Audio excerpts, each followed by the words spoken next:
So welcome everyone to the November 2023 CTIPP CAN call, where we are going to be focusing on trauma-informed advocacy, taking some time to advocate around the Rise from Trauma Act and Community Mental Wellness and Resilience Act, and connecting with one another to learn from each other, share our experiences, and discuss what we hope to see more or less of as we move forward and continue to build the trauma-informed movement together. Before we dive into the slides, for the folks that were on here early, you already heard me say this, but you can access our Spotify playlist using the QR code on this slide. It's filled with lovely music that's been curated for the trauma-informed movement. And if there are any songs that you would like to suggest that we add, please send them to laura@ctipp.org for consideration. Know that we don't include any songs with explicit language, but love the co-construction and the continued co-construction of this playlist together. For those who don't know me, my name is Jesse Kohler, and I have the privilege of serving as the executive director for the Campaign for Trauma-Informed Policy and Practice. CTIPP was founded in 2015 by a group of national leaders in the trauma-informed movement for two main reasons. One was that there was a lack of a comprehensive vision for what a truly trauma-informed society looks like. There was incredible work that was happening in a number of sectors to become more trauma-informed, as well as other work being done at the state and local level. But while there was some work and lots of theory going on, there failed to be sufficient macro level work, particularly at the federal level, to continue and coordinate and align systems toward a truly trauma-informed society. We know that trauma creates fragmentation, whether at an individual or systems level. So our organization came together to support the development of a working theory to heal trauma across micro, meso, macro, and primordial levels throughout our society. In order to work toward and ultimately someday hopefully achieve this vision, the other focal point in which our organization is rooted is that there was a missing advocacy voice for the movement at large. Early in CTIPP's history, when Dan Press, who for those of you who don't know is CTIPP's late co-founder, and really the main muscle behind our federal policy efforts, especially early in our history when we were unfunded, would advocate to members of Congress. And most of them had never heard of ACEs, and to them, the concept of trauma didn't extend far beyond the physical trauma of, say, a car accident or the impacts of war.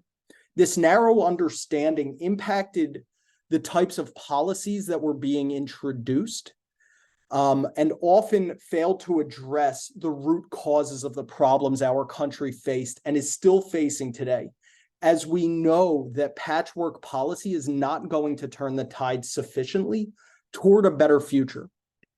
Awareness of trauma as a root cause driver, as well as the need for trauma-informed, prevention-oriented, and healing-centered approaches, has certainly increased since then.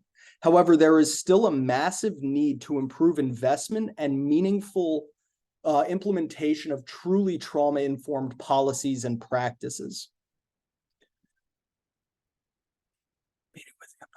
Enable. Thank you, Molly. So while we must look back and celebrate the progress that has been made and continues to be made, for instance, you can look at our policy report from last year to see the growth in trauma-informed policy. And we're going to have a new report looking at policy that passed this year out by March of 2024, and we'll have a CTIPP call on that then. We must also recognize the need to continue growing the movement to prevent trauma and foster resilience and embed that within our systems. That is what we hope to facilitate and what our call will revolve around today. Just want to acknowledge everyone saying hi in the chat and hope that if you haven't done so, you please do share where it is that you're calling in from. It's so great to see folks from all over the country. The outline for today's call will begin with an introduction to integrating trauma-informed approaches into our advocacy, discussing and taking collective action on trauma-informed policy that has been introduced in the current Congress that we are working to advocate for, and diving further into core concepts about trauma-informed advocacy with videos from our Trauma-Informed Advocacy series, which you can find the full asynchronous series for free on our website. And then we will engage in breakouts for you all to connect with peers across the country promoting this work, as well as help us as CTIPP understand how we can continue to better support you all as we build this movement together. As we will discuss throughout this call, trauma-informed advocacy looks like doing with rather than just doing for. And as we continue to grow, though we may not have the capacity to do everything immediately, we want to be sure that we engage our network so we can be as planful as possible to meet the needs of the movement at large and help to coordinate and support other organizations in doing the work to support grassroots activism and advocacy in places that we cannot. It is a core belief of mine that in transformative change and movement building, we need to be congruent with the model that we are working to promote in the world. In other words, we need to practice as we preach. So we will dive deeper into what it means to be trauma-informed advocates, to those that we are advocating to, those we are advocating alongside and for, and of course, ourselves, as this change will take time and we must take care of ourselves and others to support continued growth as we move forward in this advocacy process. CTIPP aims to play a key role in facilitating this change through society, co-creating and supporting a variety of advocacy strategies that bring about a more trauma-informed and healing-centered society, and develop an infrastructure that connects national, state, and local efforts to facilitate work throughout the grassroots of this country. As we know that healing happens in the context of healthy relationships over time. And these connections most often take place in communities where people live, learn, work, and play. I was recently introduced to the hero's journey as a concept for structuring the story and purpose of an organization. In CTIPP, you all are the heroes.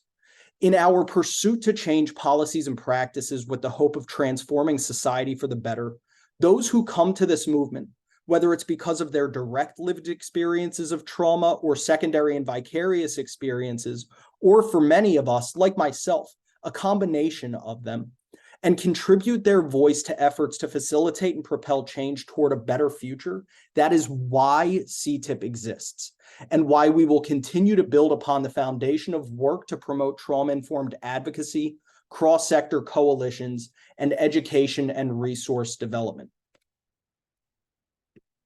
These 6 principles from SAMHSA's trauma-informed framework can help us align our efforts with a trauma-informed approach.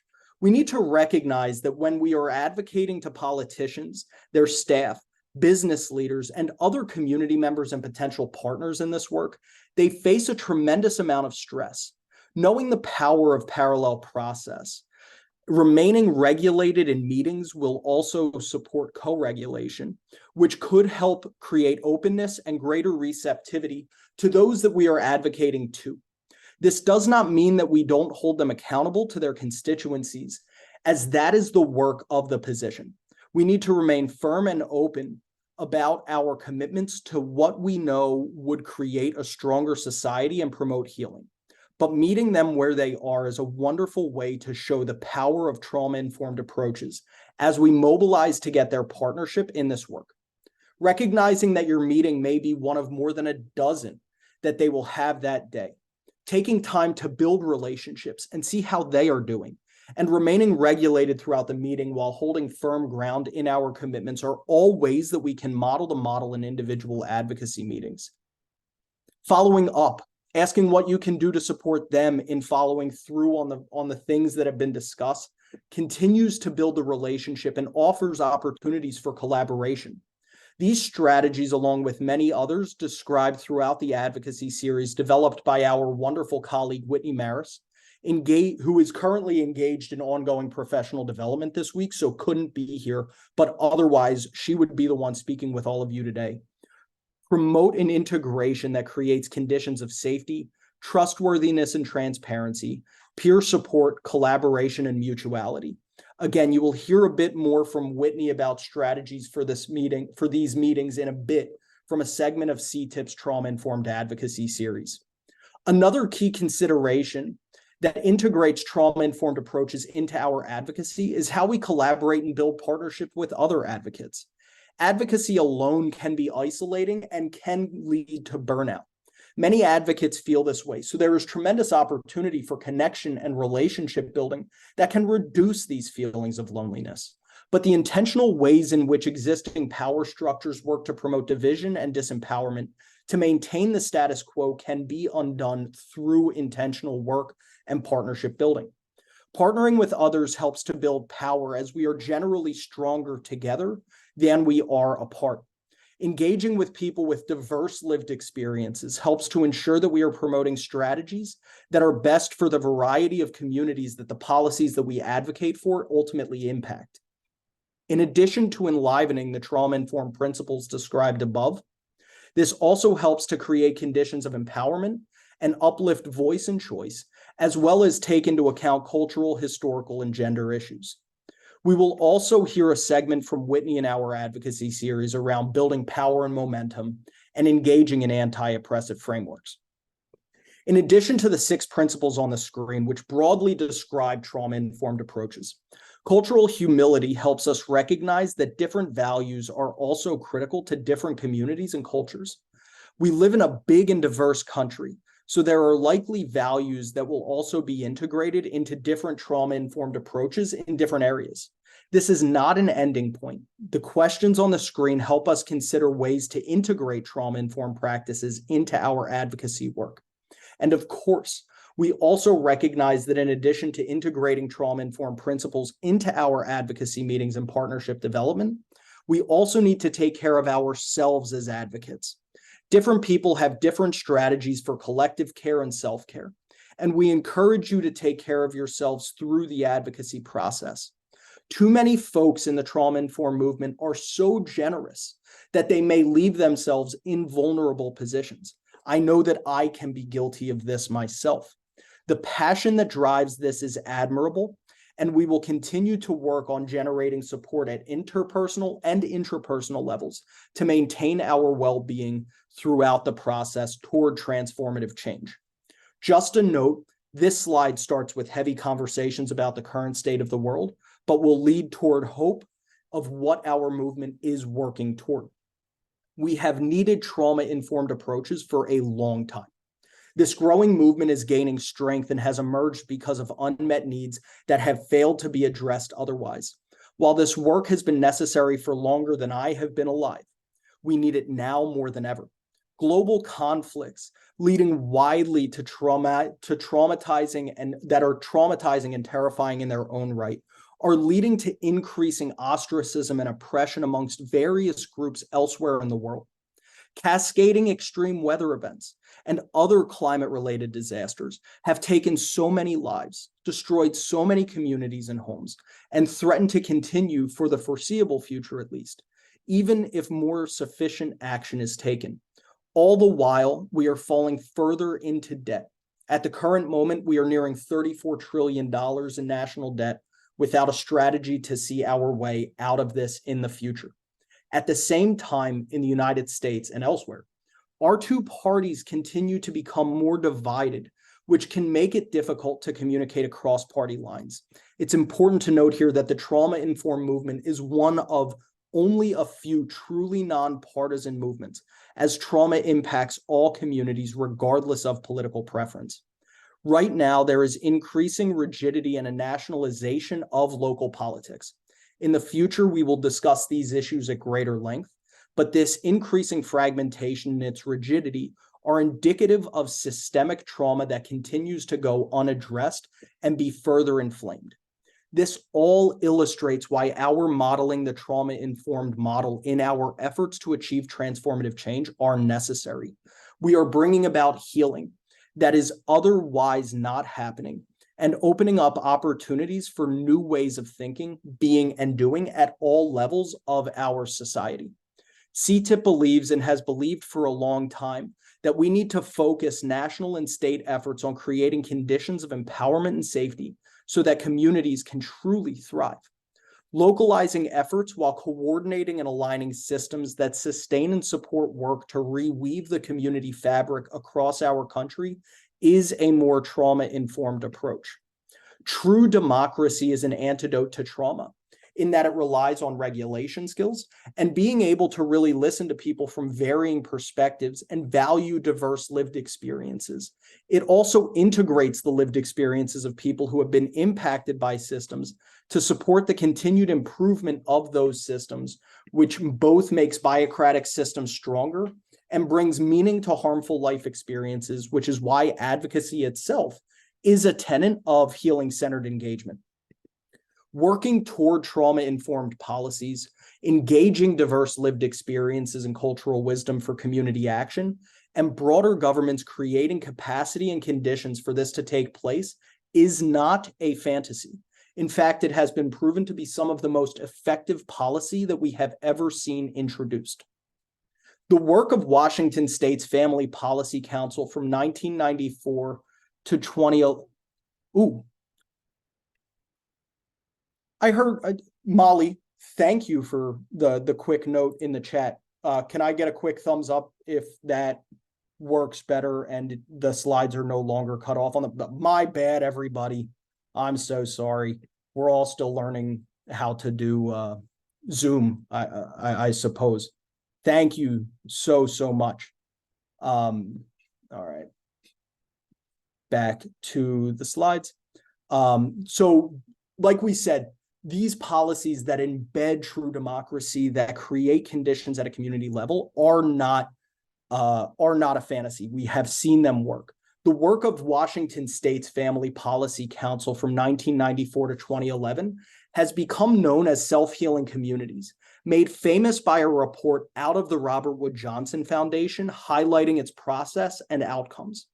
They sustained community investment in several dozen communities across the state that opted into layered learning processes driven by what they called general community capacity. Leadership expansion does not only refer to those who are traditionally seen as leaders, but recognizing that so many community members have the capacity and want to lead in a variety of ways. There were multiple outcomes that the state mandated a focus on, but the true focus was on addressing the common root causes among all of them, which boiled down in many ways to trauma in all of its forms. There were regular educational and networking opportunities that shared how stress and adversity impacted the human mind, body, and spirit, strategies to remain regulated in ongoing work, and learning what was working from different communities. The ongoing focus to generate common strategies within communities, follow through as best as possible, and learn from what worked and what didn't work, continue generating new ideas, action, and momentum, as opposed to traditional short-term grants that prescribe outcomes rather than processes, was transformative. In systems thinking, positive outcomes are a result of a good process. While it took time to develop, Washington communities engaged in this work eventually saw the rates of multiple problematic outcomes fall around the same time and continue to improve for the duration of the initiative. Ultimately, as you can see by just some of the outcomes that were generated on the right side of the screen, the communities that opted into this work far outperformed those that did not in a variety of categories. In one county, over the course of 10 to 15 years, these improvements included a 98% reduction in youth suicide and suicide attempts, a 62% decrease in birth to teen mothers, and a 43% reduction in infant mortality, a 53% reduction in youth arrest for violent crimes, and a 47% decrease in high school dropout rates. There were similar results seen in other counties and improvement in other areas as well. In addition to the improvements that we saw in social outcomes, there was a tremendous cost avoidance achieved by state systems as a result of this work. More than $1 billion in cost avoidance was achieved over the life course of the initiative, which equates to greater than a 35x return on investment. Additionally, if the initiative had expanded to 20, 25, or 30 years and beyond, when children born into these communities started to have children of their own, we would have expected to see even greater exponential return on investment as the intergenerational transmission of trauma itself reduced. This policy was not just trauma-informed because it used the word trauma. I don't know that it did at all. It's not enough to be trauma-informed to just say the words trauma or trauma-informed. This policy, in fact, began years before the ACE study was even published. Rather, the work of the Family Policy Council was trauma-informed because it was oriented around a trauma-informed process that created conditions of empowerment, voice, and choice, that supported safety for communities to explore and innovate new ways of thinking, being, and doing, was transparent and earned community trust over time rather than simply demanding it, recognized that different cultures and communities would do work differently based on their own histories and traditions, and supported collaboration and peer support throughout the process. CTIPP is a small organization today, so we don't have the capacity to lead on all the policy areas that we want to, and we hope that we are able to do more as we continue to grow, which we will discuss later in the breakout sessions as well as in next month's CTIPP CAN call. But the benefits of a holistic approach are why our capacity at a federal policy level is focused on initiatives that promote and support cross-sector, trauma-informed community coalitions. The two main pieces of legislation that have been introduced in this Congress that do this are the Rise from Trauma Act and the Community Mental Wellness and Resilience Act. Section 101 of the Rise from Trauma Act creates a new grant program that would fund cross-sector trauma-informed community coalitions. There's an additional grant program to reduce hospital readmission rates.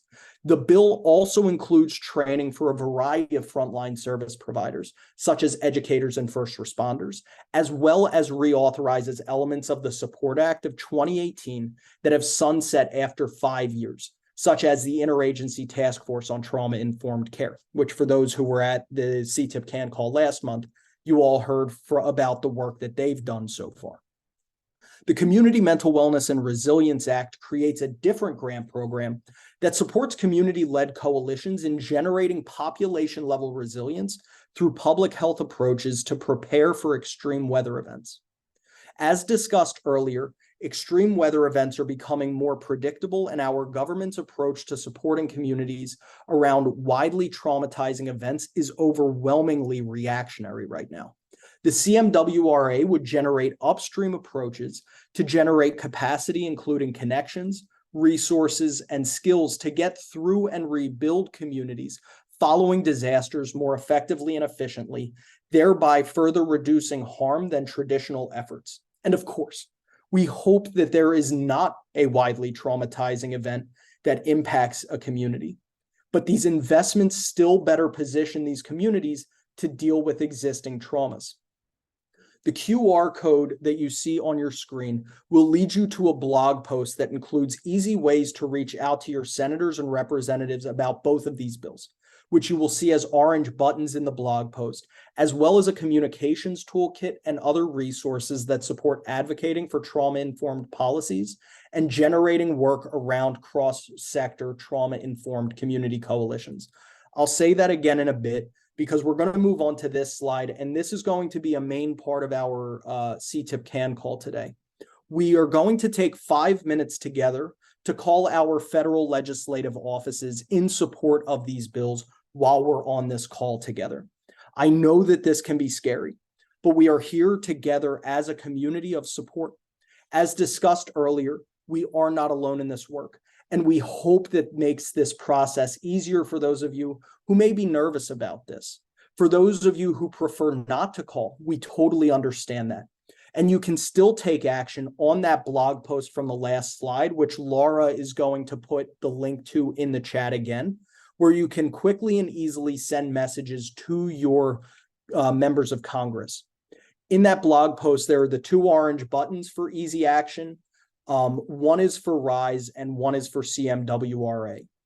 For those who want, please feel free to call and send messages. You're welcome to do all of the possible advocacy opportunities in this, And we encourage you to share these opportunities with your networks as well, which you can do with the communications toolkit.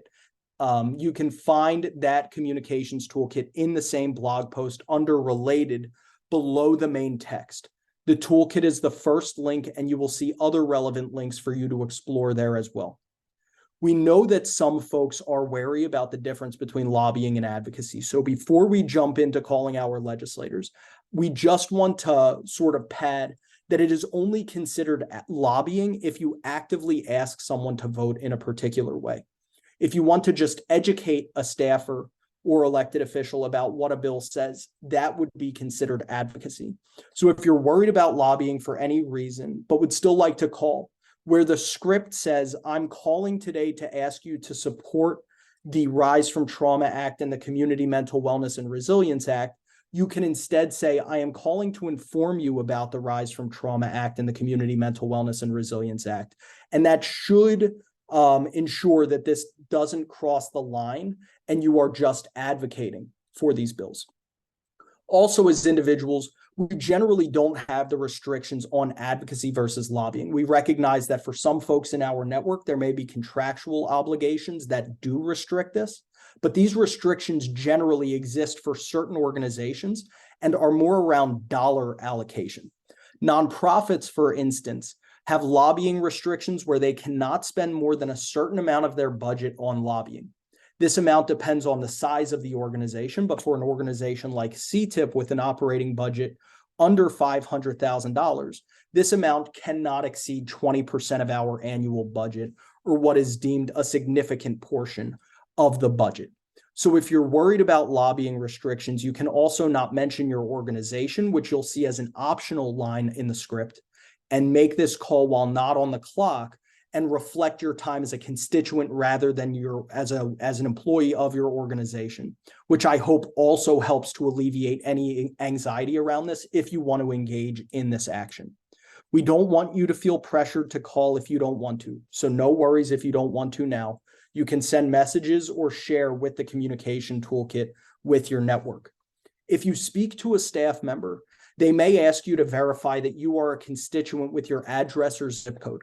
Remember, their job is to represent their constituency, which is why we are working as CTIPP to build a grassroots network across every legislative district, because you will be the strongest advocate to your own district or state offices.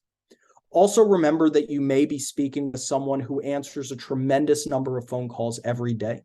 A likely outcome of this call is that they will take a note that a constituent called about the bills we discuss. They will do the same thing if you leave a voicemail. Both of these are very positive outcomes. If you would like to, you can also ask to have a meeting with a legislative staff member. There's no pressure to do this, but you're welcome to ask this as well if you'd like. You will find these and other notes to support this outreach in the QR code on the screen, which Laura will also put a link to in the chat if that is easier for you to access.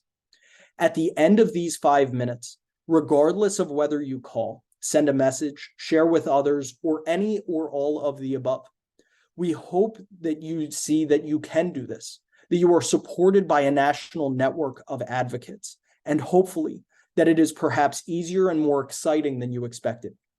We are grateful for everyone who uses this time to advocate in any way.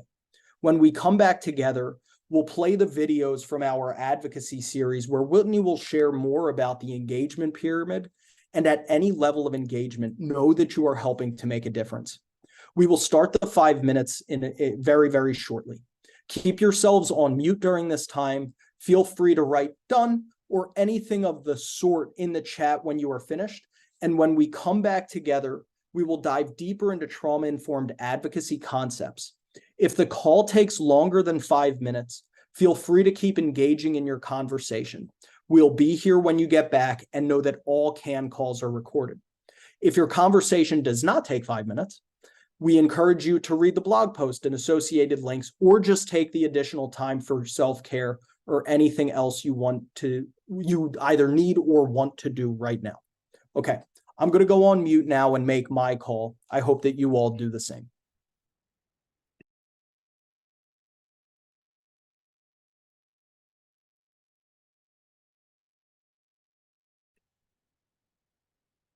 just want to recognize that a lot of people had some very wonderful comments in the chat as they got off the phone, that, you know, they were grateful that the script was there. They had good positive responses.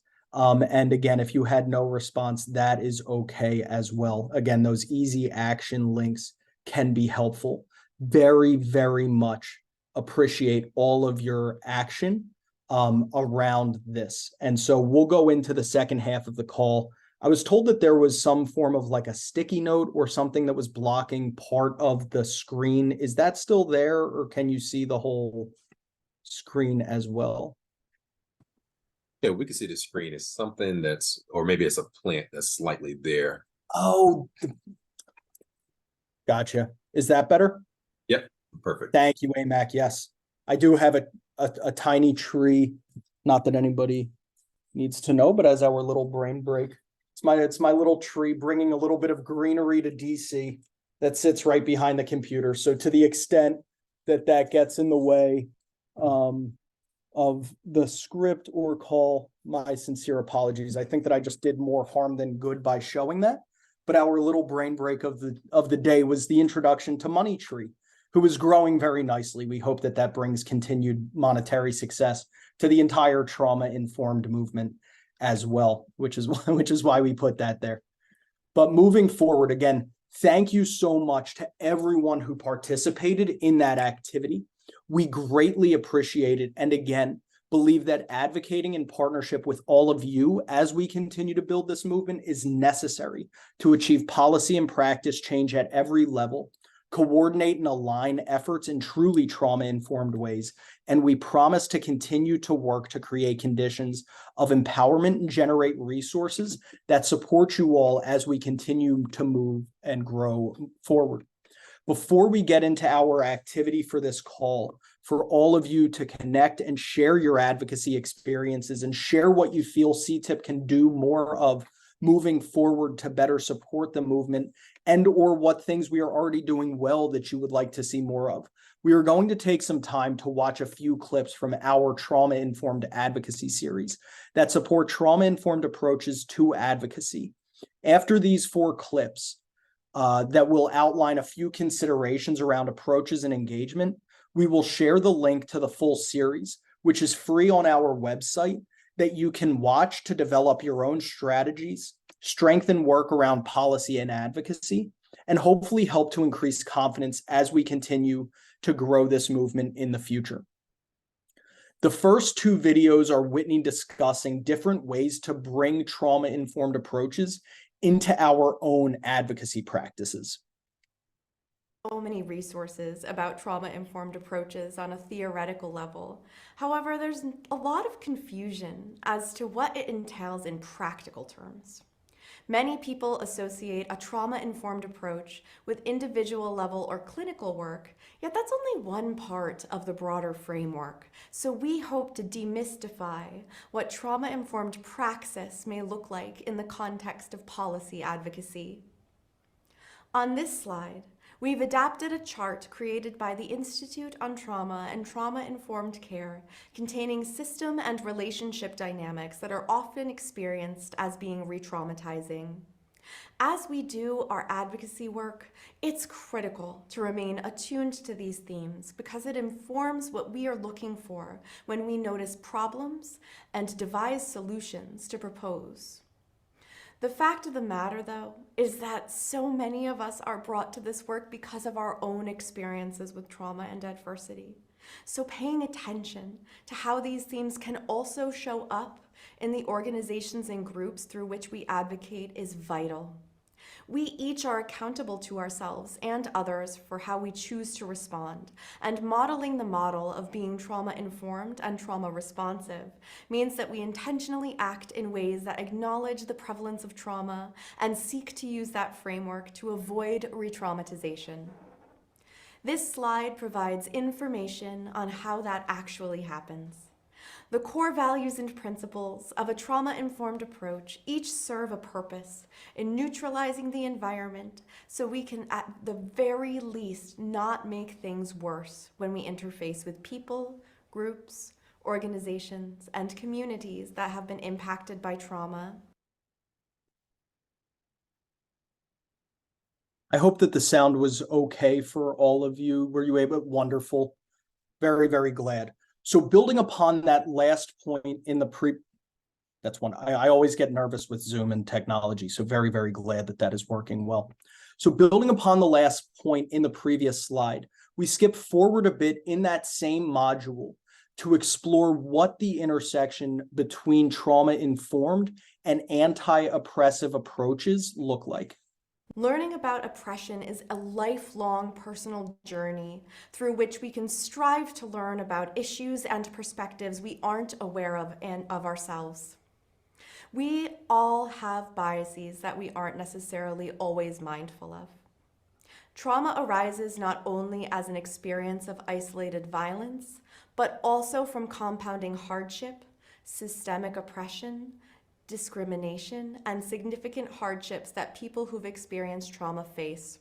Understanding the intersections of these issues is tremendously important, and a part of being trauma-informed is acknowledging and seeking a deep understanding of the communities that you work with, including socio-cultural and socio-political history, along with current context, intersections of oppression, and various forms of trauma, including cultural and historical trauma, and other forms beyond interpersonal and individual experience. If you're able to do so, we invite you to offer support and express solidarity without colonizing your campaign. Although no population is immune to experiencing trauma, some types of trauma are disproportionately experienced by certain groups because of these deeply entrenched structural inequities that constrain agency, civic participation, and progress made to support those whose lives who have been impacted by trauma. In order for social justice to be achieved, it's vital that our institutions and our structures acknowledge the past and the impact of colonization, the ongoing intergenerational harm, the loss of cultural practices, the tokenistic approach to inclusion, the continued overrepresentation, and the disproportionality related to systems involvement. Ideally, the advocacy work we all do together will fundamentally change communities and their structures nationwide, such that resources and power are more equitably distributed. This is a lens to look through for every single bill we advocate for or against. And as we discussed before, we are stronger together. So this next segment is going to highlight strategies as we work to build grassroots momentum to promote a more trauma-informed society. Really helpful to know that groups can do much more than one person. There are methods to tap into public awareness that grow power themselves by uniting you with like-minded partners with similar values and goals. Under these organizing frameworks, you save resources and demonstrate to the public and to policymakers alike that there's consensus on an issue, and policymakers, they like consensus. It helps them feel much more confident that they're receiving credible and complete information from experts when there are multiple people talking about a particular issue. A balanced perspective is an important piece of this. For example, if you wrote your legislator a letter, a local pediatrician wrote their own letter saying something similar, a parent wrote a similar letter, and a community-based behavioral care provider also submitted similar letters, the sum is greater than the parts, and it provides some political muscle. It greatly increases your chance of being heard. Along with broad public participation, grassroots engagement, as well as building coalitions, are often dual strategies to tap into the larger network of advocates that are just essential to getting legislation passed. Let's first talk about grassroots organizing. Grassroots organizing invites community-based advocates to get deeply involved and provide a real pathway to become active grassroots voices and leaders. Not only does engaging the community align with a trauma-informed approach, as mentioned in the Modeling the Model module, but involvement of the community surrounding the impacted individuals and families also generally tends to lead to the best outcomes. If you can engage people nationally across constituencies, wow, that can be really powerful. Grassroots groups generally are started from scratch and involve community members and stakeholders engaging in self-organization to build power and take responsibility and action in their own communities. You may consider joining an existing grassroots movement around your issue to increase your power, and if there isn't one in your community, you might even think about launching one yourself. The aim of creating and mobilizing a grassroots base is to create a rapid groundswell that has the potential to spread the word about your issues among themselves and other like-minded folks. Likewise, grassroots advocates are anyone who will take an action for you, donate to your cause, join your organization, volunteer, and so forth. While members of a grassroots network generally share a common interest in your organization and your issues, people will have different reasons for taking action still. Big issues call for big action, so a big tent approach where diverse members are aligned in action toward a common solution really can advance advocacy causes. Grassroots works great for educating lawmakers about a new issue and showing strength in numbers. It's also very helpful to show lawmakers that there's support for their districts in particular.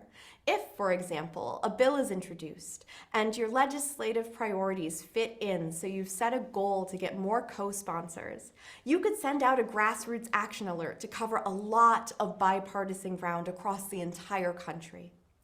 This model that you see here is adapted from a group called Community Catalyst, found in the references, and it provides a look at how different levels of engagement might show up in grassroots advocacy work. People move up from the bottom of this pyramid by first becoming aware of an issue, then coming to understand its importance and relevance to their lives, then deciding to participate in a campaign, and only over time, developing leadership status within that movement. This process may or may not be linear, and everyone continues to move up the pyramid. Some people will find the spot that's comfortable for them based on their skills and strengths, and they'll stay there, which is absolutely okay and their choice. There's no level of engagement here that we would say is quote unquote better than another, because a strong base needs people at all levels of this pyramid for maximum impact. In short, awareness indicates that someone has knowledge of an issue or cause. Folks who are in the interest section understand the cause and are interested in learning more and perhaps participating someday, which is on the next level. And that indicates that someone contributes time, money, or social capital to the group. Commitment indicates that someone is fully invested in the mission and success of the organization or campaign. And finally, leadership implies that someone is a decision maker or a thought leader and engages and leads others in the movement or in general. And then the final segment that we'll share from our advocacy series for this call is one that walks through some strategies and tips while in a meeting with a lawmaker or staff member to promote an issue that is important to you. Leaders and their staff are incredibly busy, and it's important to know going in that they may need some flexibility when scheduling your meeting. And your meeting could end up taking place in an office, in a hallway for a walk and talk, or going into their next meeting as they're on their way in the hall. So it's always good to be prepared for the unexpected. And we offer some tips on this slide to help you ensure that your meeting runs smoothly, pretty much no matter where it ends up happening, when it ends up happening, for how long it ends up happening. Things like being concise and respectful of your legislators' time, just some really key considerations here. And a great way to start in general, even if you don't agree with your legislator on much of anything, by the way, when you're at the meeting, is to start by thanking them for something they did recently that aligns with your advocacy work. And once you get past all of those sort of cordial formalities of meeting, this is where you get to tell your story. And we have a module on storytelling available to help you think about this, because telling stories really has been demonstrated to increase the impact of your advocacy efforts than if you were just using data, right? And so listening carefully and actively and taking clues from the people with whom you are engaging and listening to can increase the quality of your conversation and potentially deepen your relationship with your legislator and their staff as well. Upholding honesty and transparency is perhaps the most critical part of this slide. Really want to lift that up. Essentially, don't lie if you don't know, because just like with anyone, trust is critical and it's built over time. And since trust is key, be sure you're presenting your evidence, accurately using facts, and that if you don't know something, you say so, and that you just commit to finding out and following up, which in fact, if I'm being honest here, not knowing in the moment can sometimes be a gift, because it gives you an excuse to continue the dialogue, right? And being able to consistently provide useful information, to be an inroad, to be constantly, here, I'd like to share this with you, or I'd like to follow up with you on this, to your legislator and their staff, that can only be an asset to you, as long as you're certainly not, spamming them all of the time, every single time something even more minute comes out. And as you build that relationship and that trust, with that trust comes more credibility and salience for the policymaker when it comes to your proposed policy solution. So all of that interaction, that trust, it really works in your favor to be upfront and honest about all sides of the issue and advocating for your solution in that context. And once you've told your story, you get to make your ask, right? And so it's best when this is a specific action that you're asking them to take. So to share with their two colleagues who chair a committee they're on this information, or potentially to file a bill integrating your policy solution. Those are really concrete asks. And if your legislator says, yes, I'm willing to file a bill, first of all, that's fantastic, congratulations. And second of all, ask how you can help. Do you need to reach out to other legislators to ask them to co-sponsor? Does the legislator need additional data to file the bill that you can help with? And just really continuing to stay engaged and presenting yourself or your group of advocates as that go-to resource when it comes to this policy solution, that gives you a lot of power. Like I shared before, you can engage with this advocacy series on our website for free at any time. It was designed by Whitney as an asynchronous course, something that she is very skilled at and does in one of her other jobs as adjunct faculty at the University of Buffalo School of Social Work.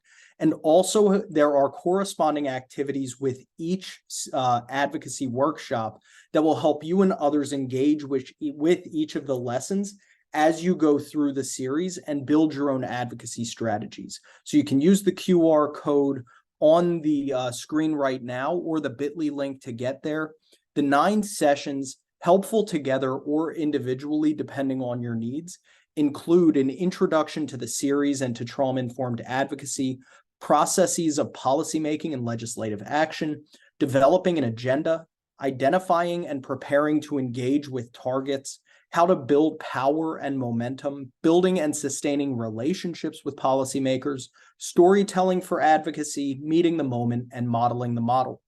You heard some snippets from a few of those workshops here today, but across these 9 sessions, there's about 4 hours of total content. Each session is about 20 to 30 minutes. I know Whitney would have loved to be here today if she could have been, but she really does an amazing job of breaking down the advocacy process in these videos. I have found it helpful to go through this series multiple times that have helped to develop strategies around different goals and outcomes, and also helpful for reflection as I move forward in actualizing the strategies we set out with. You saw the result of some of that on the call today. We hope that this series will be helpful to you, and please share it with others. We will share more updates in next month's CTIPP CAN call, but we will continue to come out with more resources and supports to engage advocates across the country as we continue to work to build the movement. Now, for those who are willing and able to stay for breakouts, we want you to connect around 2 central themes. First, like we always say, we know that healing takes place in the context of healthy relationships over time. We certainly hope your advocacy experiences earlier on this call were enjoyable, but want to offer time and space for you all to debrief in smaller groups with one another. Second, we want to know your thoughts on ideas for what resources and supports you feel like you need to continue to build a movement. We want to acknowledge that our current capacity constraints make it hard to do a lot of things at once, but we are committed to building our own capacity as well as facilitating capacity development for the movement at large, and want to get your input on ways you feel that we can be helpful. If ideas come to you after this call, know that we have forms on our website where you can offer feedback as time moves forward, as well as just emailing us if that's easier. One area that shows this ongoing commitment to your feedback is in the optional breakout sessions for the last half hour of the CAN calls themselves. At first, earlier this year, we shortened the CTIPP CAN calls to an hour when we heard that an hour and a half was just too long for many people. We know that Zoom fatigue is oh so real. And then we made this adjustment when others said that they missed opportunities for connection with other activists and advocates. And so we included this optional half hour for those who wish to stay and connect longer.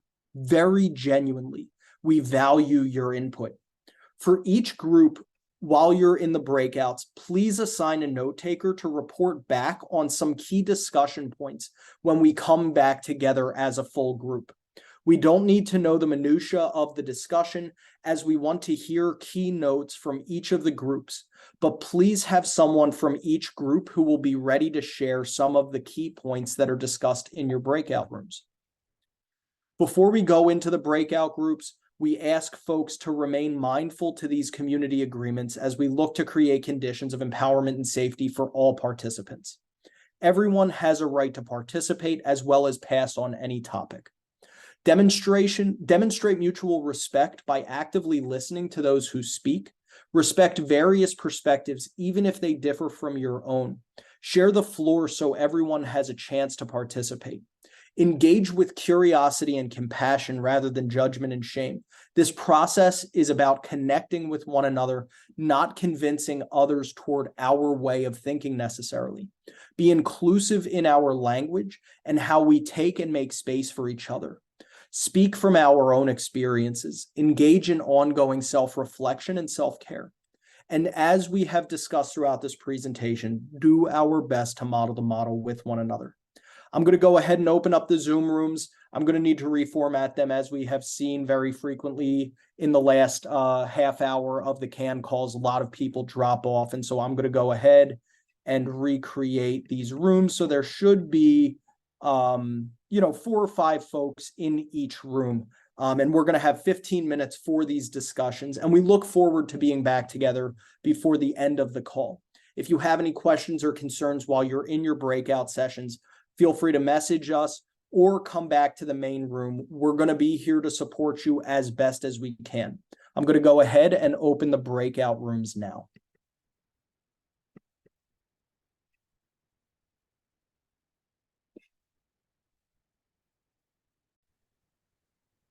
For those who are just joining us, I hope you had a wonderful conversation. We were just talking about how ending breakout rooms on Zoom is like the least trauma-informed thing in the world. Like, people are mid-sentence and you just snatch them away. There is not voice choice empowerment. It's just not a great process. But we really welcome you back. Now is the time for report outs. And so want to hear from each group what you talked about. How the advocacy process was today. For those of you, I know you were snatched. I'm so sorry, Barisha, and to everybody. How the advocacy process was today. What did that feel like, if you want to share? And then if you had any feedback to us as CTIPP, things that we can continue to do that you think we're doing well, things that you would like to see more of in the future.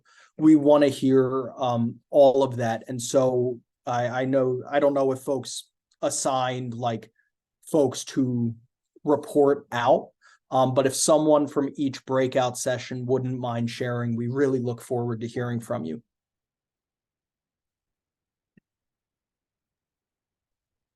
And if you want to, Andrea, please, I see you're off mute. Yes. Thank you. I'll just quickly, my partner in the breakout did not make it back. I think her internet. Oh, there she is, Kristen. So Kristen, hi back. Welcome back. I'm so sorry. My laptop died. I had to run and get my charger. I'm so glad to get back. That's all right. I was just going to report out for us briefly. We spent most of our time getting to know each other. She's in Austin. I'm in Florida.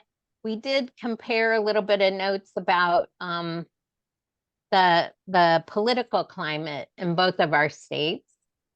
One of the things I wanted to ask you to think about, Jesse, and maybe this has been done, and I haven't been at CTIPP CAN for a while, so if you could tell me if I'm repeating, but those of us in fairly conservative states, are there some new advocacy tips, tools, practices that organizations are starting to recommend?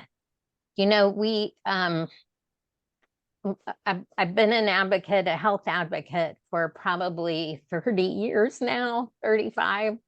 So I've done a lot of advocacy work, but a lot of what you all shared is so important and so great. And we're finding at the local level here, at least, that some of those things aren't making a difference.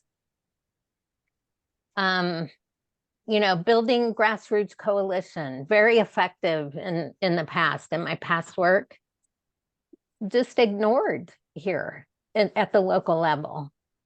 So I just want to throw that out if there's something. And then Kristen, you may have something to add about what we discussed. I don't want to hog the time.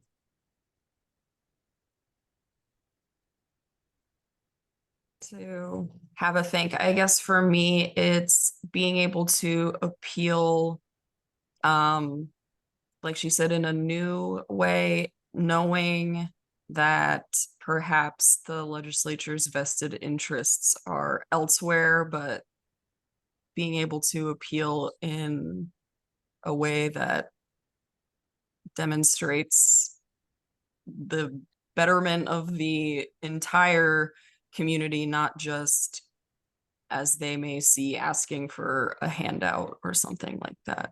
Do you know what I mean?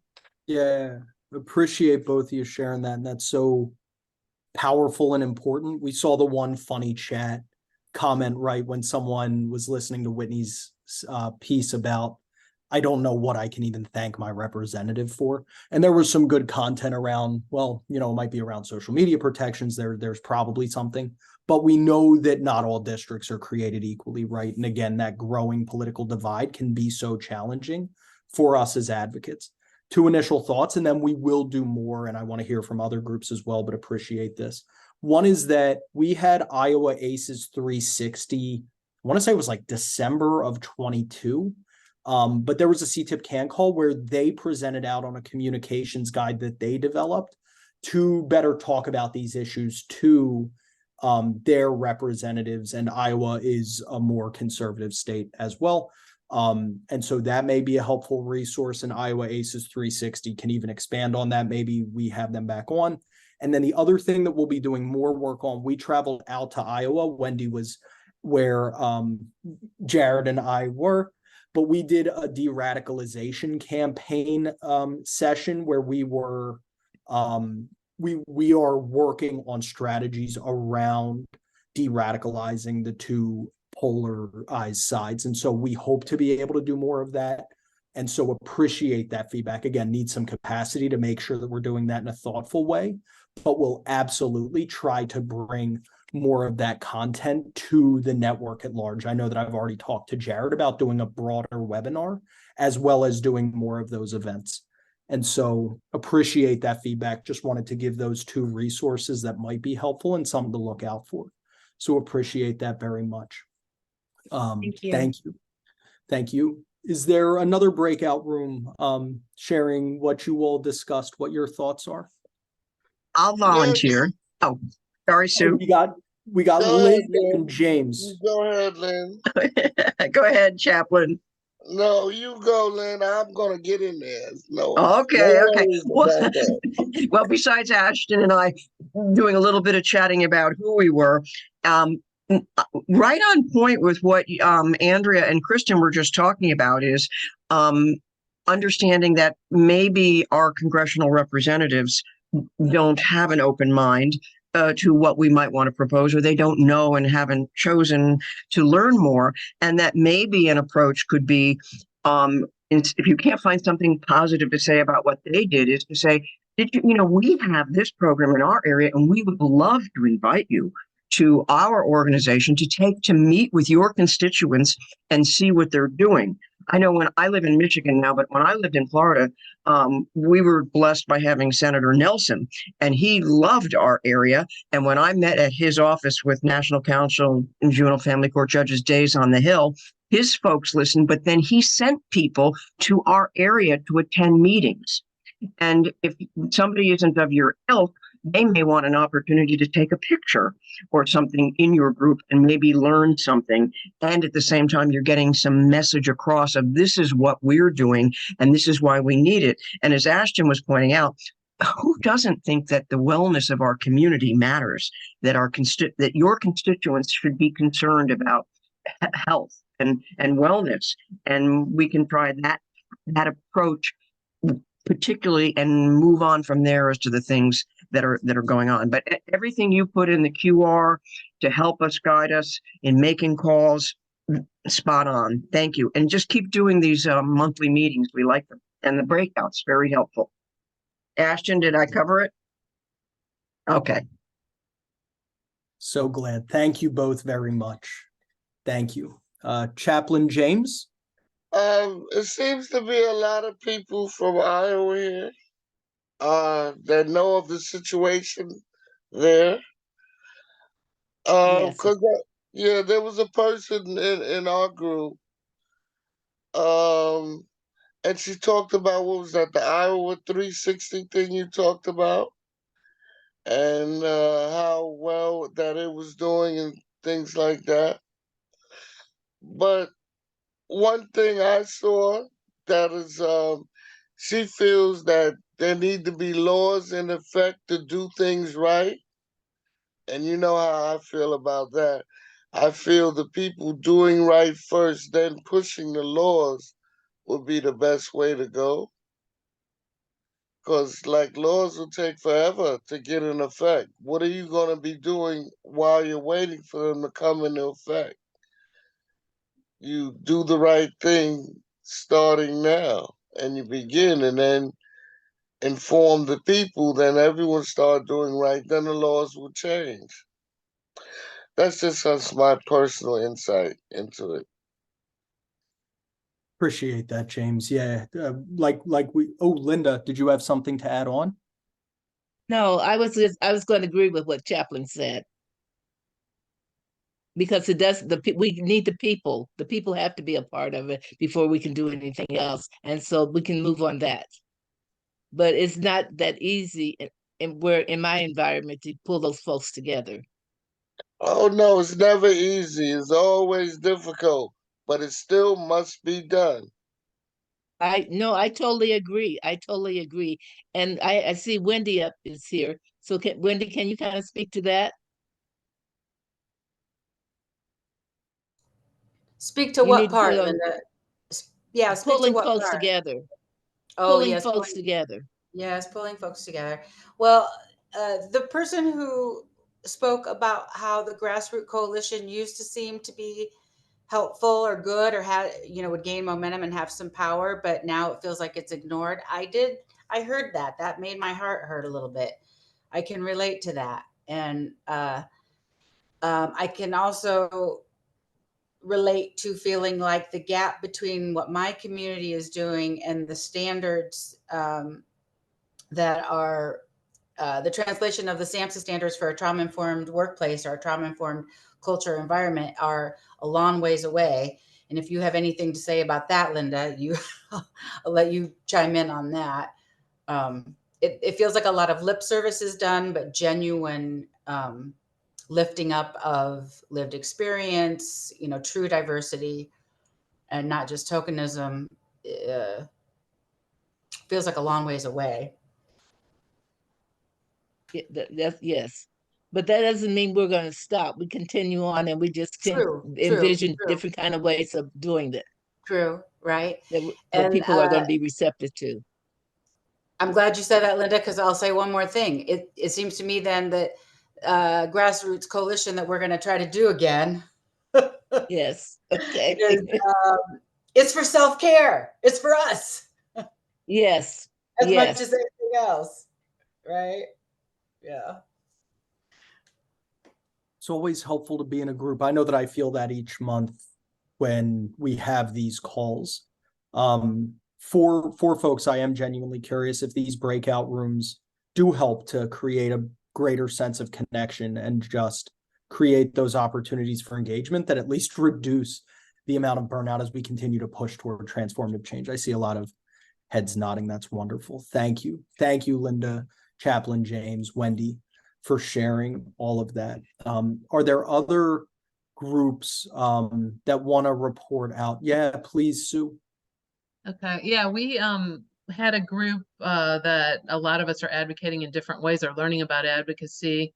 One of the things that I'm doing, and I have permission to share from the young man, but he was labor trafficked. Missouri has 112 church-based reform schools in the southern part of the state, and there's no oversight. And he was labor trafficked, and basically we have been able to connect. We've been working with the FBI and the Division of Social Service in Missouri, hopefully to prosecute. And basically what we're getting is it's a parental rights state, and I guess that means the parents had the right to labor traffic him. So we're hitting some roadblocks with that. We are working with the state house, one of the people that is there and hopefully is running for attorney general. But we're hitting a lot of roadblocks just because we're not finding that we can advocate. I've also got, since then, my son asked me to take this young man in. I've had 7 more, and I've had 5 from other countries. And we've got a lot of young adults from other countries here on internships because their country doesn't have work. And just figuring out how they can get support as they're coming into our country with no credit history, with a salary that looks really big in their country and nothing when they get here, or not a lot, just to support them as they're coming in as well. Really speaking to a lot of the complex needs that exist as we continue this advocacy work. Continuing to come up with supports and solutions and resources as you develop what is undoubtedly a very complex advocacy process is certainly something that we hope to continue to do. Thank you for sharing, and for all the work that you shared that you're doing too. Thank you. Are there any other thoughts from the breakout rooms? Or things that anybody else wants to share before we wrap up for today? I have one question. How often is this, like every month on the same time? What a wonderful question, Linda. The answer is yes. It is the 3rd Wednesday of every month from 2 to 3:30 That does help. p.m. That does help. Same Zoom link. So you can use the same Zoom link that you used to join today. Next month, which I believe is December 20th. I should have known that off the top of my head, had to do a little bit of mental math there. But before we go, just want to share the final slides for the good of the group. Again, we appreciate everyone. To Linda's question, so a wonderful transition. This is a QR code for the link to the next CTIPP CAN call, which will be about a look back at what CTIPP has done, as well as a look forward at what we are planning to do, where we continue to hope to engage with your ideas about where we can grow. I can tell you that we'll share more during that call, but a lot of the things are in line with what was discussed today. So we're looking forward to that. We have a feedback form. Again, we value your input about how our calls are working, where we can continue to improve, believe that being trauma-informed is a commitment to an ongoing process of learning and growth, and that inclusion and genuine inclusion from your all experiences are huge. We don't expect to be perfect, and we know that there is always room for improvement. So we love your feedback. And of course, we love positive feedback when it comes as well. So we'll end there. Don't hesitate to reach out to the email that you see there on your slide, Jesse@ctip.org. I'm going to go ahead and stop the recording.